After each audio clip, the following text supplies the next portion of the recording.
And we're rolling. All right. Well, we're short-staffed today. We're missing our friend Sam.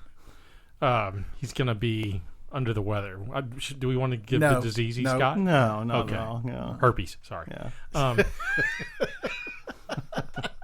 It's not herpes. So many of you out there that have had contact. Yeah. Exactly. Call your local CDC and they'll help you out.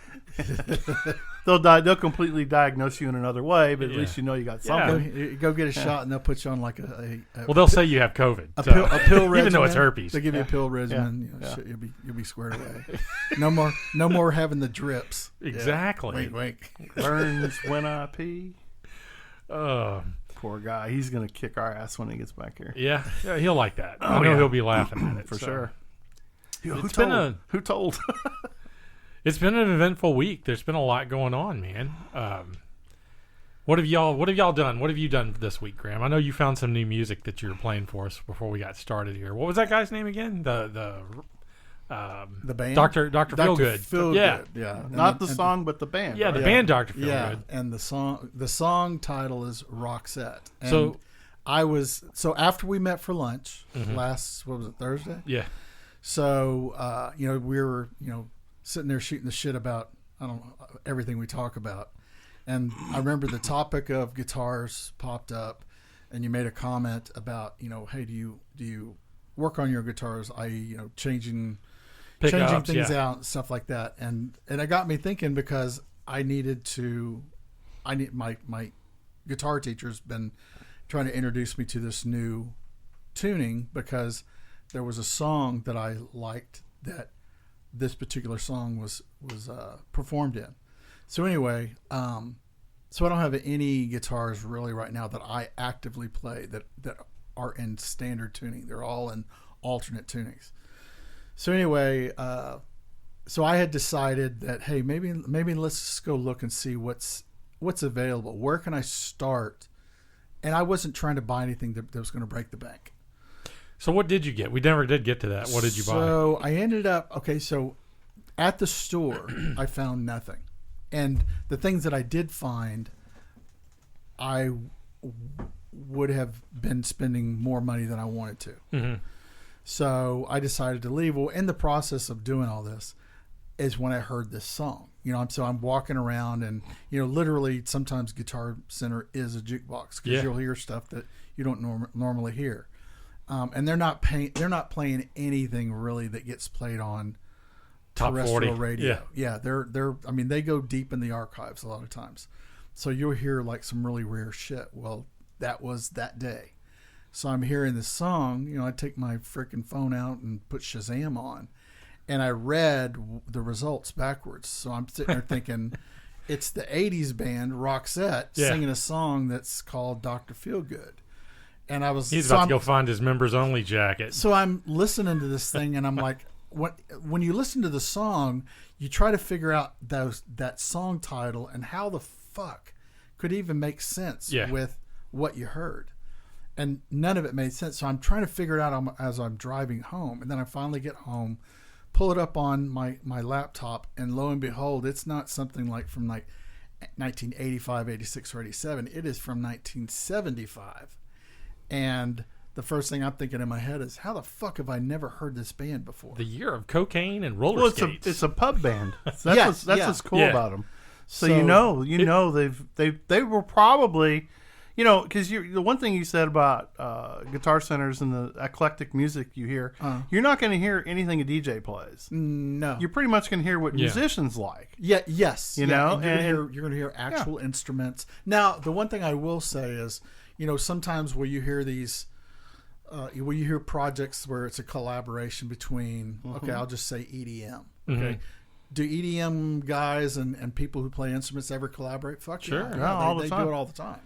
So I'm not saying that, the only thing that you're going to be around, you're going to be in an era of cars that only run on fucking gasoline. No, that it just happened to be that day. Yeah. I was listening to something from 1985 or 75.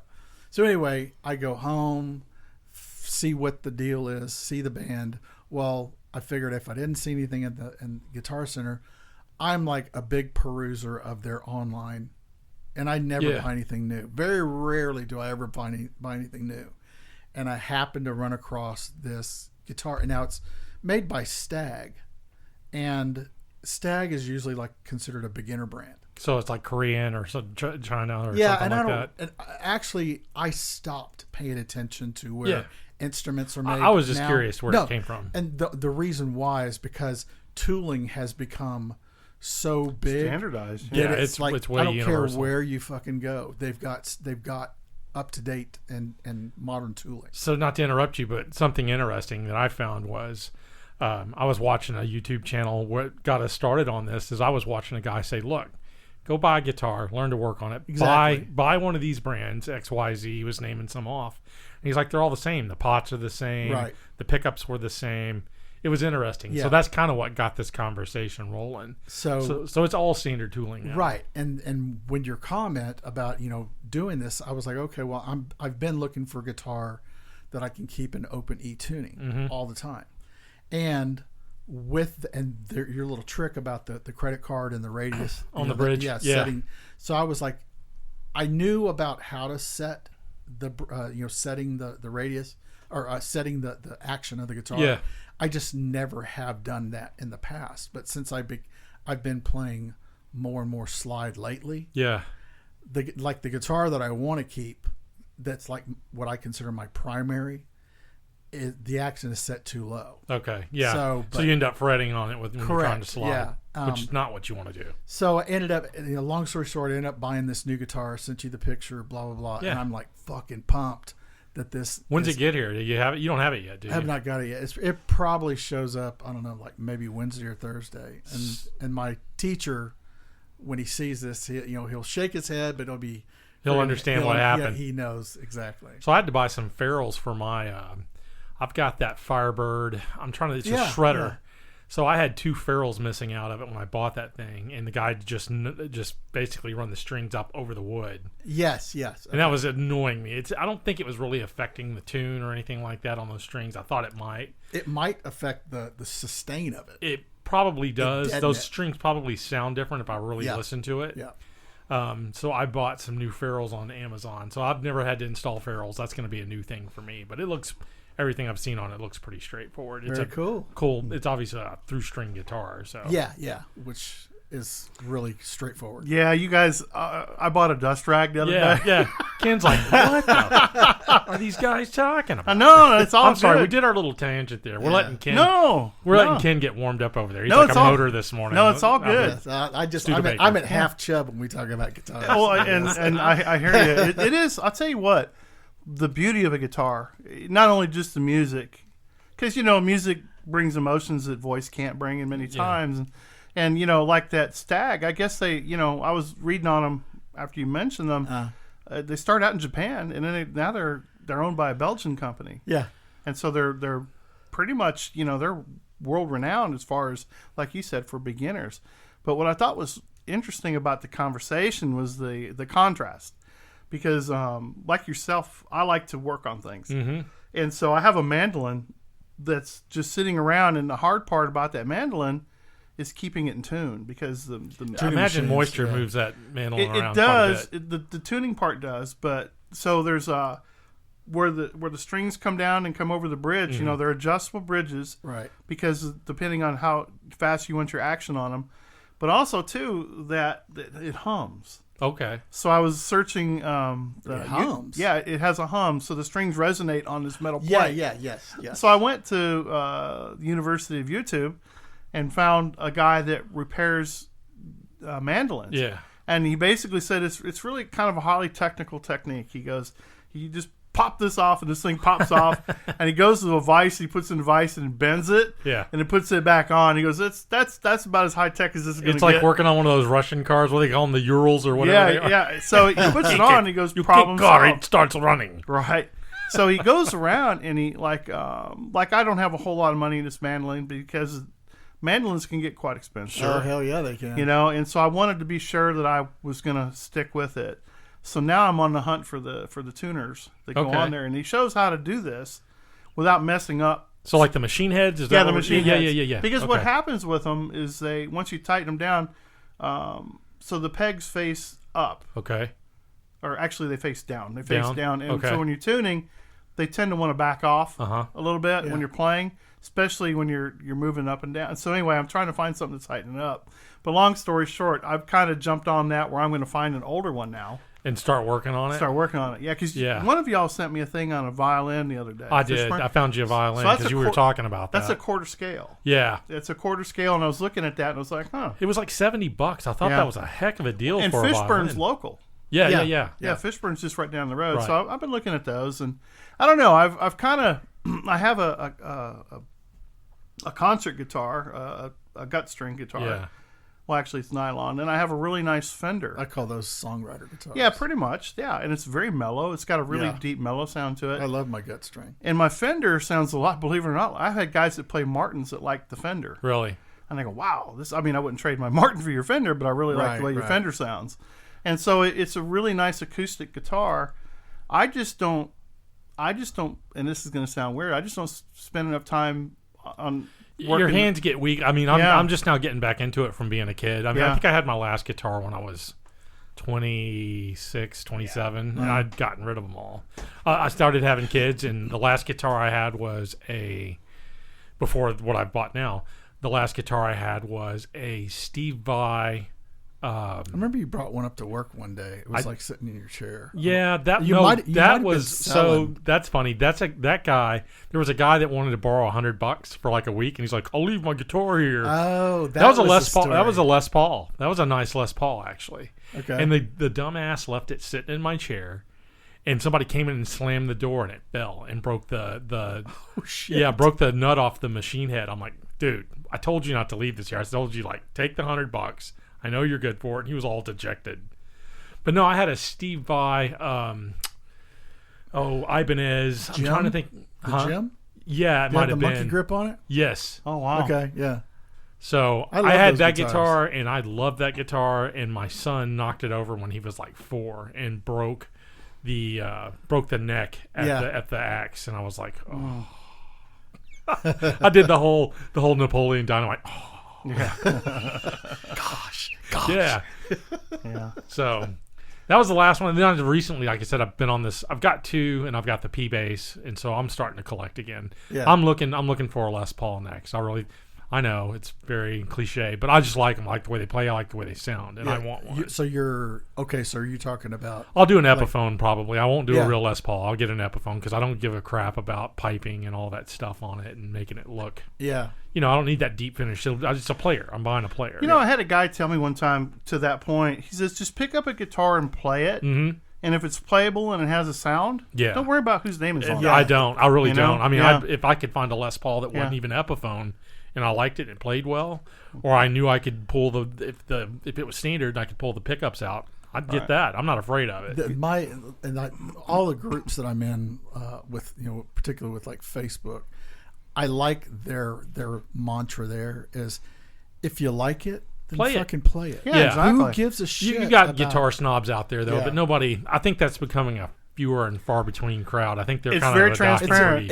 It becomes transparent at some point in time that sound and playability. More with an older crowd. Like I'll see more people that are closer to our age, and older, who have that kind of attitude when it comes to, hey, if it's not a Gibson or a Fender, you basically wasted your money. And I'm like, that's just your fucking opinion. Yeah, so I get noise out of it. If you look at collectors, especially musicians that are collectors, they very rarely play the collectibles. They don't. No, it kind of sits there. It's like I can't ugly this thing up. Yeah, they have like all these 200 guitars sitting around. Now, every once in a while, they'll drag one out and play it. Yeah. But not really. You notice they're not cranking on it. Generally, it's like real soft. And it doesn't go on the road. So I did have this thought the other day where really there are guitars out there. People treat certain guitars out there like certain people treat firearms. Yeah. There are some that are fucking like safe queens. Yeah. Oh, yeah. And my deal is I don't want a fucking safe queen. No, me neither. Play it. I bought it because I thought that, there are a lot of guitars that I buy, I think they look cool,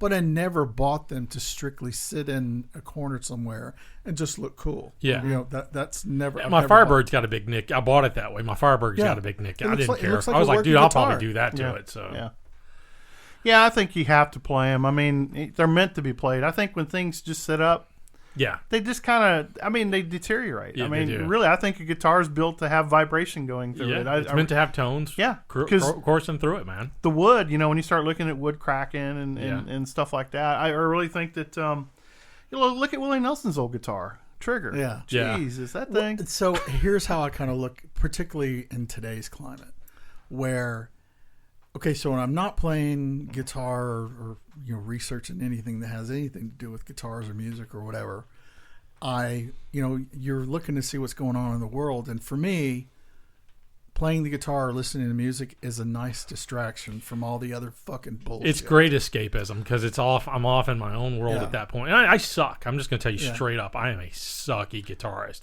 I get on there, I make some noise. I'm happy with what I do.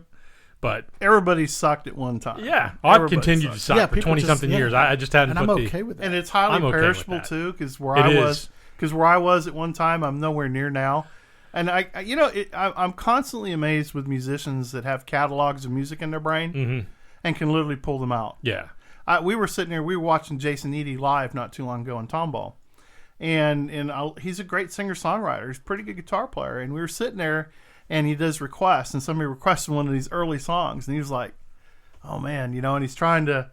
He's like, he knows it. He wrote it, but he's trying to. How did I arrange that? Yeah, and it's really funny because the song is really never done the same way twice. No, and he's played it. He's probably played 25 songs before he got to that one flawlessly. And I'm like, man, he's due that moment. Hendrix did that a lot. If you listen to a lot of Hendrix stuff live, it's never played the same. Now that could have been on purpose, but it also could have been because of acid. I don't know, but he never. Well, no, when you have a band, it's easier. So what's interesting about the band is if you have a drummer and another guitar player in there, it's easy to kind of stumble back into a song. Yeah, it really is. You can stumble back in and kind of recover it. But when you're the man and everybody's looking at you like, where's he going? And the way I look at like just music, the way a song is done, would the Mona Lisa have been painted the same way twice? Yeah. No, it probably wouldn't. Probably not. So, well, the reason I said that about Hendrix is there's a version of Red House that I like. I love Red House. I do too, but there's a version of it out there, and it's got to be like the rarest version on the planet. I had this recorded in like the 90s, and I used to play it all the time. Right. And I, of course, lost the CD or tape or whatever it was on. And it was like a greatest hits album that he had done. So I get on YouTube, and it's all these other arrangements of Red House, which are good, but they're not the one that I want to hear. And it's so frustrating trying to run that down. Do you ever have that problem with any bands? No, but like stuff like that. Funny. Okay, so there's a lot of times where I've run into arrangements of certain songs that I like that I never heard before. Sometimes I end up liking that version better than the original. Yeah. And Red Rooster is one of those songs, because I remember when I first kind of fell in love with that song, I used to listen to Dan Aykroyd's Saturday Morning Blues. Oh, yeah, that was a good radio. show. Yeah. I wonder if he still does it. Does he still do that or no? I don't know. He's getting old, so I don't know if he's got that. But my ex-wife used to get so pissed off because she hated the fact that I liked this music, because she would call it listening to Dead Man's music. Yeah. And I'm like, well, at some point everybody, anybody that's a musician. Damn, she slung that out there? Yeah. But I was like, at some point, if you were ever a famous musician. Yeah, you're going to die. Your music too will eventually become somebody's dead man's music. Yeah. So I've never heard that term before. Where did she come up with that?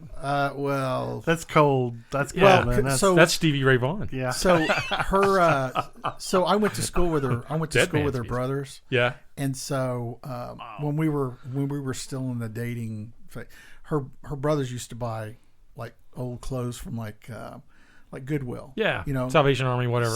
So they coined this phrase of wearing dead man's shoes. Okay. So she used to bust on her brothers all the time about, what are you listening to him for? He wears dead man's shoes. Oh. And I'm like, that's okay, that's your perspective. That'd be a good title for a song. Dead Man's Shoes. I think that'd be a good name. That'd be a good blues band. song. That'd be a good band name. Yeah. No doubt. That would be pretty cool. We ought to just write one. That's when you just bust out. One of them's going to be a dead man's wife. I'm kind of looking forward to that. Did we just write? Did we just create some intellectual property? Oh my god! We may have. So. May have. Dibs. But anyway, but yeah, that was my distraction this week after So I'm pumped to get my new distraction tool home, but I missed that. When did you say it was coming? When you're gonna have it? Fuck if I know. It'll probably be here like, I don't know, maybe Thursday. So you're not Friday. one of these track watching people. I track stuff. I get obsessed. I'm track obsessed. Yeah. Nah, I mean, you don't get track obsessed with deliveries. Nah. I mean, the thing is like if I had none, yeah, I probably would. I might be a little bit more obsessive about it, but I don't really obsess over a lot. Yeah, you don't, and I'm the obsessor. I probably out of this group, I'm probably the biggest obsessed. I'm like, if I would have ever been in the fidget spinner generation, I would have probably been a ninja with one of those things. I probably could have killed a man from 50 yards with a fidget spinner if I'd have been that guy. It turns into a ninja star at that point. Yeah. Well, I track though, so I'm the same way. It kind of depends on what it is. Yeah. The worst thing Amazon could have done was put package tracking on there. Because I'm sitting there going, dude, it's just around the corner. Where is he? Where is he? Yeah. And every time I go see a truck drive by, I'm like, oh, it ain't him. Yeah. So no, I'm the same way. It just depends on what it is. I'm the worst, and it's crap that I don't need. Right. The majority of the crap that I obsess about, it's crap that I don't need to do anything with. I mean, it's a hunter gatherer though. Yeah, is that where that comes from? Yeah, that's what it is. You've found it, you've pursued it, you've tracked it, you've killed it. Yeah. And now you're waiting for it. Eat it. Now you want to drag it back to camp for you. I'm waiting for my prey to be delivered. Exactly. Yeah. So no, I get it. It's primal, but I don't know. It's so we talked about the Dusty Hill thing the other day, and we we lost a lot of really good musicians, fundamental musicians that really set the tone for our generation. Yeah, just that era. I mean, it definitely makes you look at your own fucking mortality. It all started with Tom Petty, man. When we lost Tom Petty, and we did that brought podcast. it to the forefront. Yeah, that literally brought our focus to that. And then all of a sudden, they just started going. Tom Petty was like, F it, I'm out of here. Yeah. Everybody else was like, oh, the party left. We're all leaving now. Right. John Prine. I mean, that was, that guy, that's a singer-songwriter. It's been around a long time. I wasn't necessarily a fan of everything he did, but he did some good stuff. I mean, Angel from Montgomery has some good music. So I've been watching a lot of music documentaries lately. Here. So I actually started watching the one with Linda Ronstadt. Okay. Oh, okay. And so... Is she still alive? Yes. Sorry. Okay, so she is, but she has Parkinson's disease, and that was the reason why she stopped singing. Okay. So the documentary is really good. But the thing that I started paying attention to on this documentary is, so Don Henley's in it, and Bonnie Raitt's in it, and J.D. Souther. So you have all of these recognizable names for me, for our generation, old recognizable that you would see. Names. But the second thing that I noticed was, okay, and you see that they're older. Yeah. I mean, like Jackson Browne.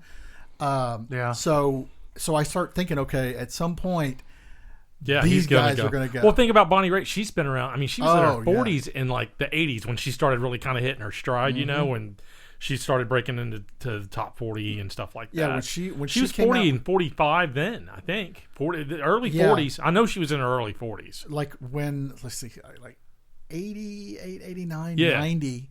When she had those, like Nick of Time and all of these like Grammy-winning albums come out, I mean, she was riding the fucking wave. Yeah. And the thing is like she's collaborated with everybody. Yeah. Over the years. But when I saw them in this, so I wonder how old she is. I think we got a 75. 75. Yeah, just look for us. Yeah. So I was close to it then. I was right around the right age. So all of these guys. So I'm like, okay, at some point, a lot of these people eventually might show up and post-mortem. Well, they'll show up in a mention in one of our podcasts, provided we see the news that it happened. Yeah. And that's the thing is like for me is I'm like, fuck, with Dusty Hill dying, the ZZ Top was like huge for me in high school. Yeah, me too. We've all got those stories. I mean, that's funny because for local guys, they made it around. I mean, we've all have stories where we've either been close to them or, I can go back to my sister dating the manager. So in our age, what's really funny in our age group, the accessibility was safer for the musician than it is today. Yeah. You know what I'm saying? Yeah. People didn't freak out and want to kill you, exactly. Or they rip your clothes off or whatever. Exactly. We were kind of like we would get starstruck and not be able to say anything, or we were just cool with it. I mean, and they were cool with it too. I'll never forget a Huey Lewis concert that kind of I saw this change happen where this young kid, I told this story a long time ago about this kid that rushed in towards the band coming off stage. Oh, yeah. That was like a shocker for us. It was like we didn't expect that to happen. It's kind of a rare. We got one. Well, yeah, the kid ended up getting hurt, but it was kind of that you start to see that change, and I don't know if it's because of the change in music going to rap where it was a little more contentious, or if it was just the age of people that just lost respect and manners. You think about it. I mean, that's look at where we are. Not to shift gears here, and I'm not trying to. Yeah. But if you look at society and where people have gone mentally, none of that surprises me. Okay, so I actually have another documentary that I will juxtapose what you just said. Okay. So it's the name of the documentary is called Shangri-La. Okay, I've seen that queued up. So it is. So I'm at a total loss. So help me out. It's a docu-series. Mm-hmm. And it's about Rick Rubin. Yeah. Okay. So, well, I know who he is. So Rick Rubin, like to me, after seeing, I've seen him, but I didn't know a lot about him. Mm-hmm. That dude's like my fucking spirit animal. Yeah. He's like, okay, since he's older, I do shit like him, not realizing I was doing it. But that dude's like in fucking t-shirts and gym shorts and barefooted all the fucking time. Pretty much. But his attitude about music is very much one I share. He's very serious about it. Oh yeah, but he's like artistic. Yes. Like a Zen kind of way. Mm-hmm. Yeah. Is if it sounds good, I don't walk around going, okay, the only music that out there that sounds good is if fucking Jimmy Page plays on. Yeah. I'm not that guy. If it sounds good, sounds good. I'm with you on that. Mm-hmm. So he started collaborating, or actually, like, I don't care what the genre of music was. Dude's done rap. I mean, dude ran Jay-Z for a long time. Beastie Boys, Run DMC, Def Leppard. I think he did Def Leppard. That sounds right. So, but anyway, all of these newer artists started coming up because when I was watching the documentary, I was kind of surprised. Now, a lot of the guys I didn't know. Yeah. But there was this like even mixture of, so there's this rapper out there named Lil Yachty. Okay? Yeah, I see him. Here's the deal about Shangri-La and Rick Rubin's, this kind of environment that he's created is it's like he's created this sort of creative environment where if you enter his studio, there's like no fucking video games. No, there's no distractions. It's all work. It's a workstation. So when you walk in, so he's got these like plain fucking wall. Now, to me, it looked like fucking shiplap. Yeah. With like maybe like chalk paint or something on it. But there was a piano, there was a fucking chair, and no TVs whatsoever at all in this space. No stripper poles.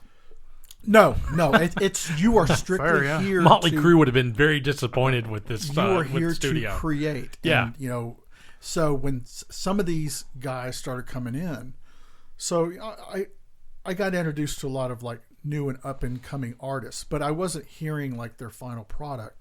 I was hearing them go through their creative process. Yeah. So Rick Rubin keeps like a bass player around, and he's able to fill in the niche of whatever. So he's got a bunch of studio players sitting around that can fill in stuff for you. But it's not like you're walking into an office. Yeah. You're literally walking in where everybody's just fucking chilling. What's the name of this documentary? Shangri-La. Okay. Yeah. I want to say it's on IMDb. I think it is. I think it is IMDb. And to me, it was like great. I fucking loved it. But the thing is you can't fucking judge everybody with the same metric. Well, it's interesting because I've been watching the singer-songwriter type stuff. Like I watched Tennessee Whiskey.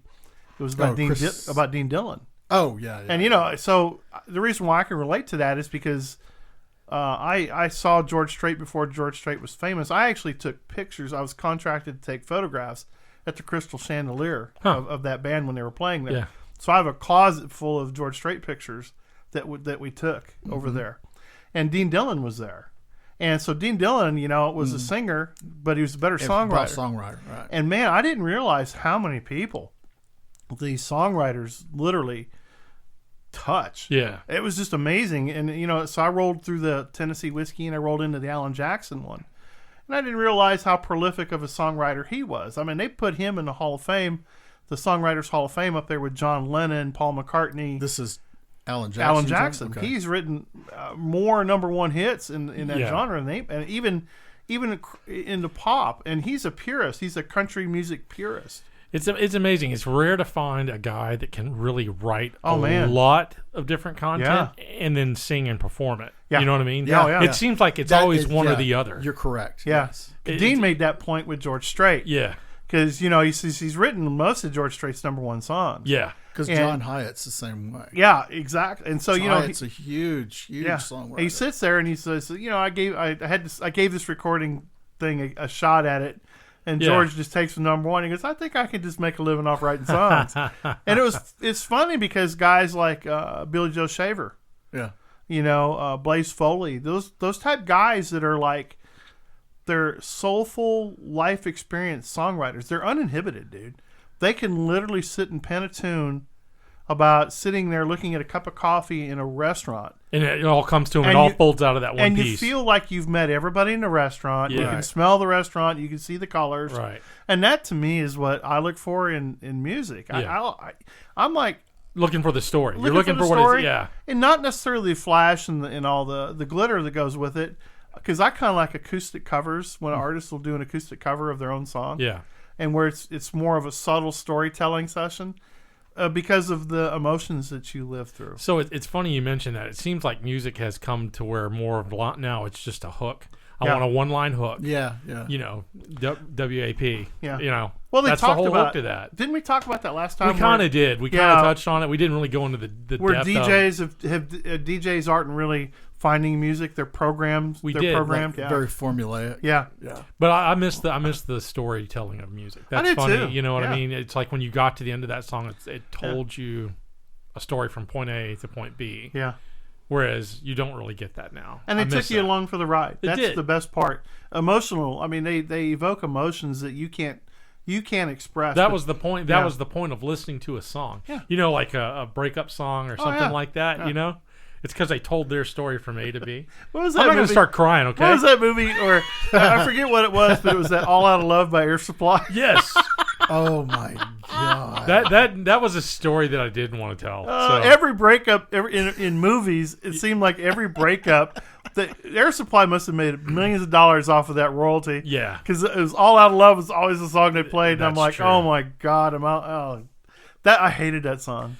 So talking, again, not trying to shift gears here, but it's funny you were talking about all these different services that you're watching, all these documentaries on. Uh-huh. I recently, being the tech guy that I am, I'm like that lazy mechanic. I don't ever want to work on my own car, so I drive a piece of shit. Uh-huh. Well, that's how it works technically around my house. So I recently, my TV, I've got a Vizio, probably, 3, 4, maybe 5 years old. We've had this TV. And it's got all the channels built into it, but YouTube has recently just started taking a dump when I'm trying to watch like YouTube stuff. And so I recently introduced myself to a Roku box. I've had more fun with that Roku box. Really? Roku was my first streaming box. Yeah. So I'm getting greater speeds with this thing. I'm not trying to promote them or anything, but it's like now I'm really getting interested in all this stuff that y'all been streaming because I haven't had the ability to do it. It's a frustrating experience to get halfway through a movie and then your TV just frees up on you and you're like, damn it. I've never had that. Like, when I moved my parents into my home, that tech hurdle was huge. Yeah. My dad was, we grew up with the cable box. Clickers. My deal is like I'm learning new shit all the time. Yeah. So I know how to navigate a streaming service. My dad he'd be mashing on the fucking buttons and then everything would fucking lock up. Not only is he locking up the TV, he was sometimes locking up my automation system. Right.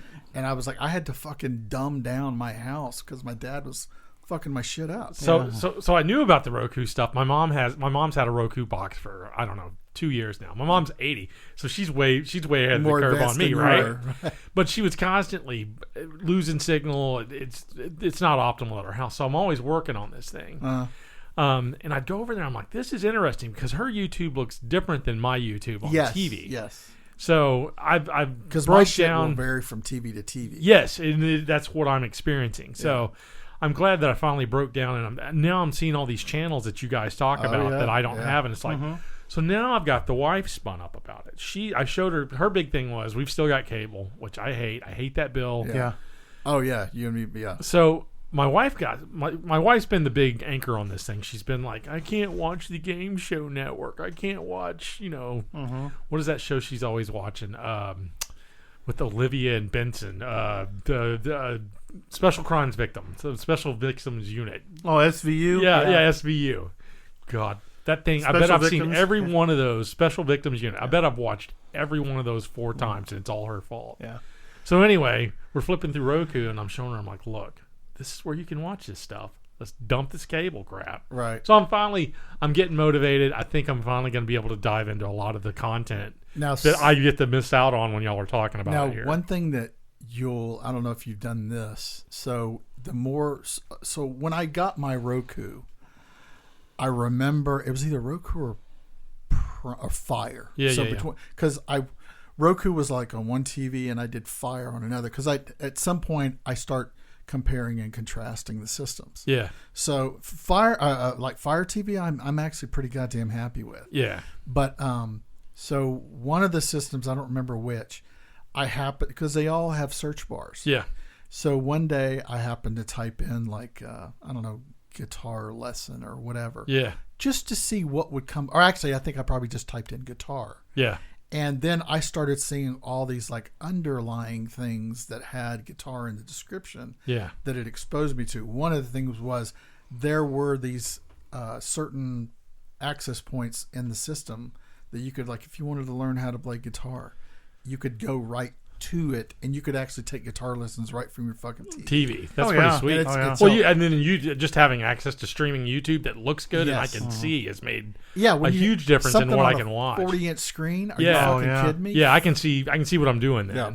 So I've been looking at rear projection or short throw projectors. Yeah. Because I told Annette I'd like to take this entire wall and make a full size projection. Yeah, yeah. So you can sit in a room and just watch like if you're out, like I ride my exercise bike in here. Oh yeah. So if I want to do trail riding or something like that, I can have this big immersion thing, and it's actually a reality that's not that expensive. Yeah. That lamp though is fucking ridiculously expensive. It is that and hot. You'll get a lot of heat off that thing. I know, generally. but man, it'd be worth cool. it. I'd do it. I'm with you on that because it's just a huge wall of a visual wall. Yeah, and I would just love that because I'd mix a bunch of James Bond downhill skiing with it. Well, that's the whole thing. Is the whole thing to where I want to put an audio track that's inserted in there somewhere.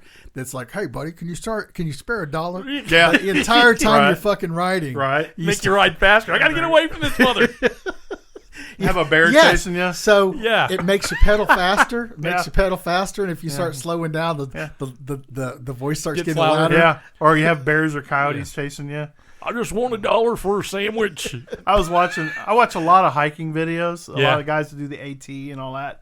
You're watching somebody walk? Yeah, watching somebody walk. That's when you know the paint has dried.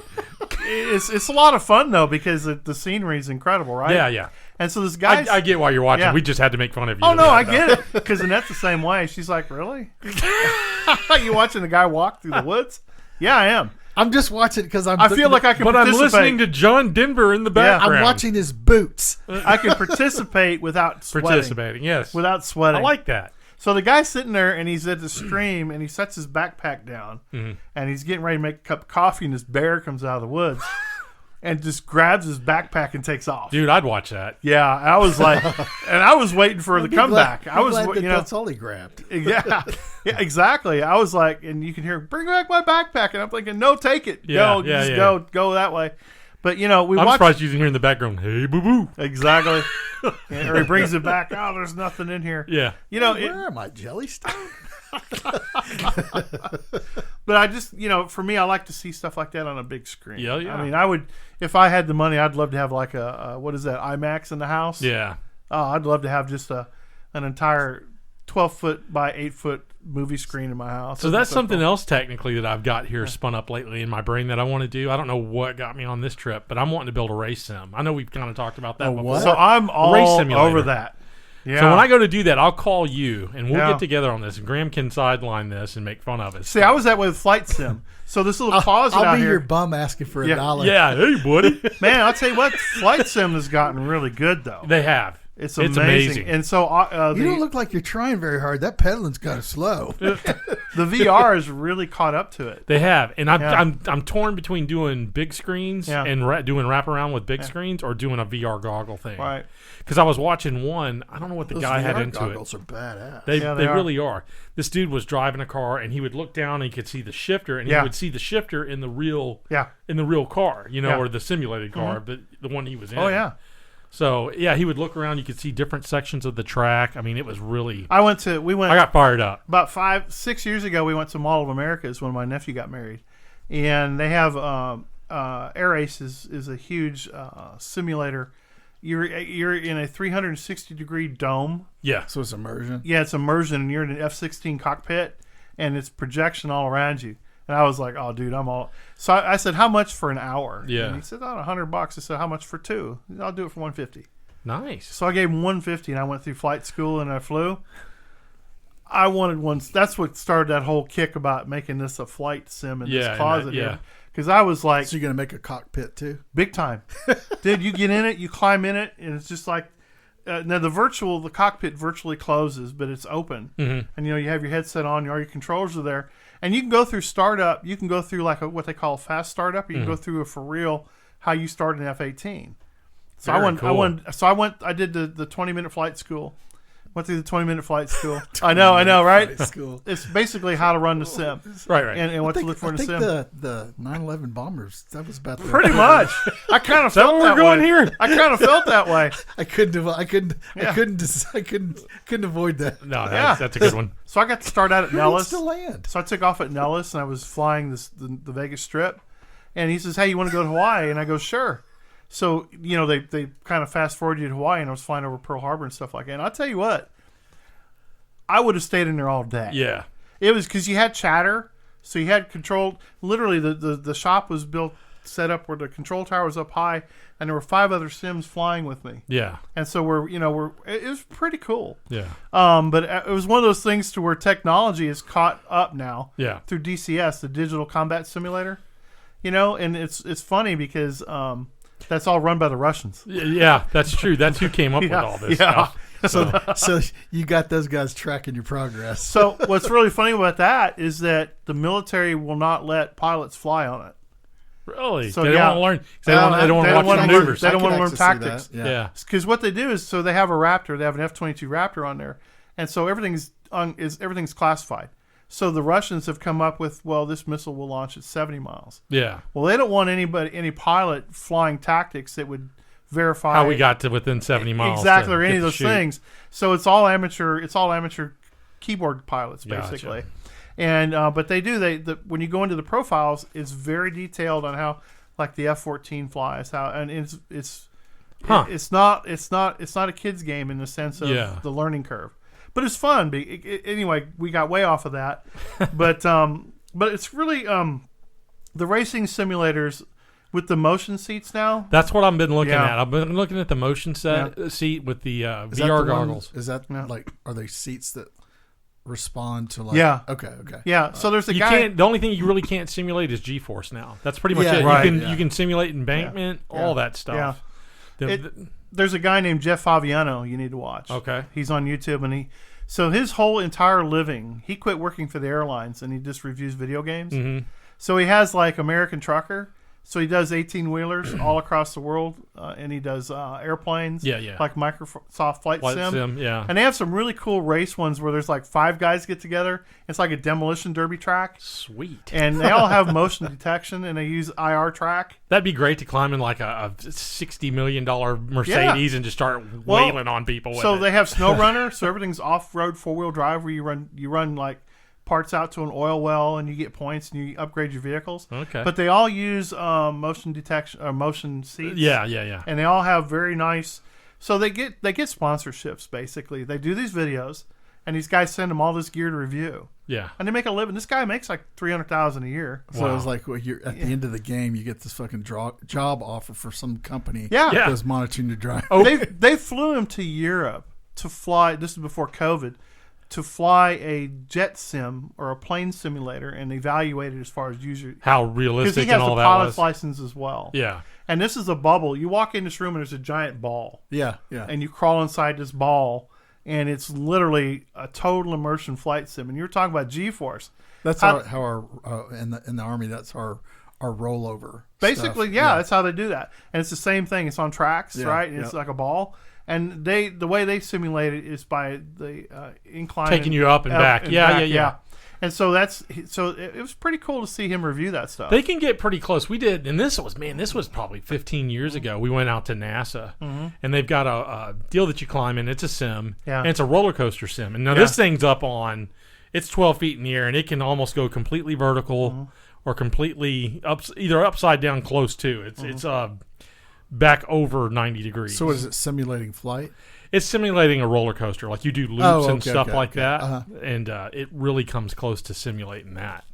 But it's a total immersion deal. This is when I first started looking at that stuff. Now the graphics weren't as good, but the feel of the thing really made the ride a lot of fun. Yeah, the graphics they're actually caught way up now. It's amazing. Microsoft Flight Simulator is incredible right now. Yeah. They've taken that thing to, like, they were flying float planes in Africa. Okay. Yeah, and it was so real. It was very cool. But anyway, those are fun. Those are now I got to think that at some point in time, like, they have where you can do cars, where you actually build dragsters. Yeah. And so you have a shop, you have firefighters, if you want to be a firefighter. I mean, it's all, I wonder if somebody would do a band, putting a band together, if you can take virtual musicians. Yeah. I think they call that the Matrix. Yeah. That'd be kind of cool, though. All right. Okay, so we had us a hard stop there. The garbage truck was around the corner, and we didn't want y'all to hear the garbage man shaking trash cans. Well, we record in a bunker next to a landfill. Exactly. It's only safe place. Yeah, it's a safe place. Nobody's going to look here. Yeah, exactly. That's how we do it. But no, we were just kind of running through talking about Sims and it kind of was a tech. It was kind of a tech podcast today. I enjoyed that. Yeah, I did too. I mean, I enjoy covering technology. It's a lot of fun. It's a job, but when I look back on it, it's like, okay, this is fun. This is fun. Except when I have to do it, and then it's not fun. There you go.